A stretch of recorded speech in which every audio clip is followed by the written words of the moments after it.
அஸ்ஸலாமு இன்னைக்கு இந்த வீடியோல நம்ம எங்க மெஹந்தி போட போறோம்னா, ராம்நாடு பக்கத்துல இருக்கிற பனைக்குளத்து தான். மார்னிங் சீக்கிரமாவே கிளம்பி ராம்நாடு ரீச் பண்ணியாச்சு. எங்க அம்மா வச்சு இந்த கொரியர் சர்வீஸ் வேற பண்ண வச்சாங்க. அதையும் பண்ணி முடிச்சதுக்கப்புறம் ராம்நாடுல இருந்து பஸ் ஏறி பனைக்குளம் கிளம்பியாச்சு. பனைக்குளம் வந்துட்டு கால் பண்ணுங்க, நாங்களே வந்து பிக் பண்ணிக்கிறோம்னு சொன்னாங்க. அதே மாதிரி நானும் ரீச் பண்ணிட்டு கால் பண்ணேன். கொஞ்ச நேரத்துக்கு அப்புறம் வந்துட்டாங்க. அவங்க பிளேஸ்க்கு ரீச் பண்ணோம்னா மெஹந்தி போட ஸ்டார்ட் பண்ணியாச்சு. இன்னைக்கு நம்மளோட பிரைட் யாருன்னா டண்டலா இவே நம்ம பல்டா ஆக்டர் நம்ம பிரைட் தஹபியா ஸ்டார்ட் பண்ண உடனே ஸ்பாயில் பண்ணிட்டாங்க.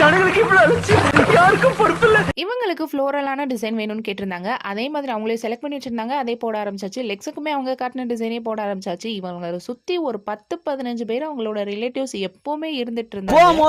ஊரு இந்த சைடுல வரும்போது பேரு கேக்கும் எனக்கு உடம்பு சரியில்லாத மாதிரி இருந்துச்சு. நானும் பல் டாக்டரை பார்த்தோன்னா பல்லு தான் வலிக்குது போலன்னு நினைச்சிட்டு வீட்டுக்கு வந்ததுக்கு அப்புறம் அது அப்புறம் பாஸ்ட் இஸ் பாஸ்ட் வீடியோக்கு மறக்காம லைக் பண்ணிருங்க.